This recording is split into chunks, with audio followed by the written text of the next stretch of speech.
তাও আমরা দেখেছি মাত্র দুটো বহুজাতিক কোম্পানিকে দেওয়া হয়েছিল।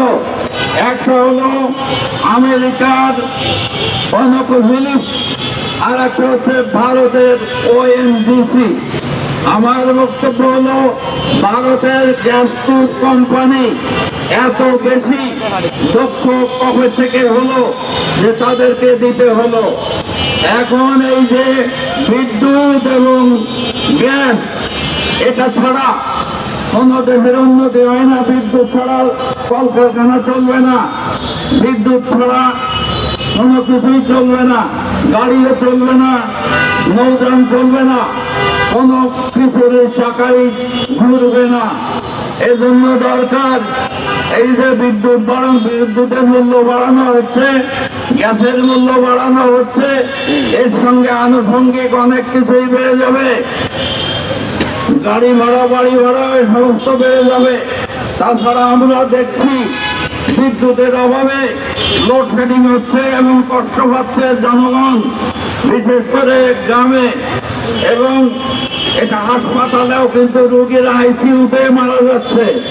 অতএব বিদ্যুৎ এবং গ্যাসের যে কি বিশেষ প্রয়োজন, এটা আমি বিস্তারিত বলতে চাচ্ছি না।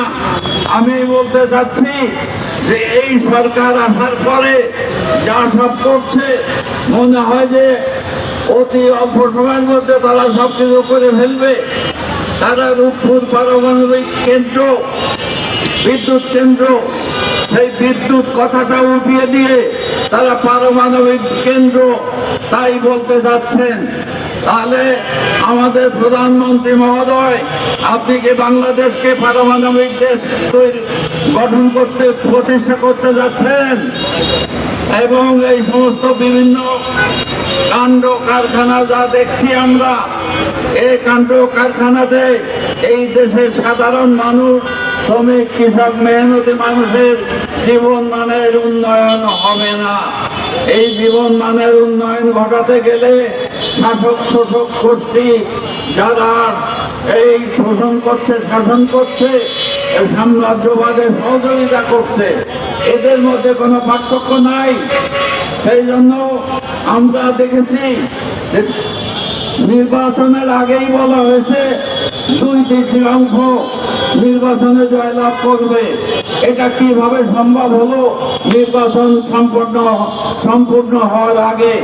সেটা জনগণ বুঝছে। অতএব সরকারকে আমরা বলতে চাই, সতর্ক করতে চাই, জনগণকে ধোঁকা দিয়ে, প্রতারণা করে, মিথ্যা প্রতিশ্রুতি দিয়ে আপনারা ক্ষমতায় টিকে থাকতে পারবেন না। তাই আমার এক সঞ্চালক যেমন বলে গেছেন, এক সরকার চলে গেলে আর এক সরকার এসে বলে অর্থনীতি ধ্বংস হয়ে গেছে, সব কিছু নষ্ট হয়ে গেছে।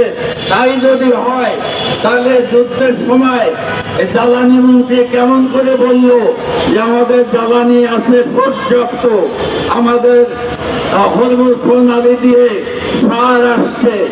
এই সমস্ত মিথ্যা প্রতিশ্রুতিতে জনগণ ভুলবে না।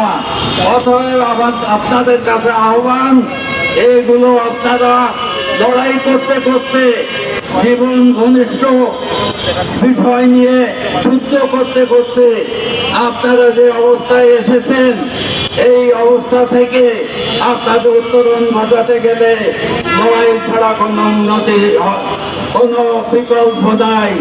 নৌযান শ্রমিক সংগঠনের যে 3 জন শ্রমিককে গ্রেপ্তার করা হয়েছে, তাদেরকে অবিলম্বে মুক্তি দেওয়ার জন্য জাতীয় গণতান্ত্রিক ফ্রন্টের পক্ষ থেকে আহ্বান জানাচ্ছি।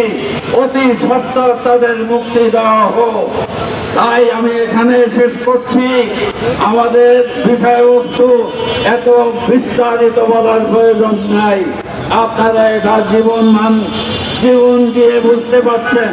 তাই কোন সরকার জনগণের সরকার বলে আমরা মনে করতে পারছি না।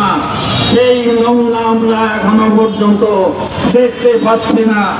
তাই আমরা এই সাম্রাজ্যবাদ এবং তাদের সহযোগী যারা, তাদের বিরুদ্ধে শ্রমিক, কৃষক, মেহনতি মানুষের আমরা সরকার গঠন করতে চাই।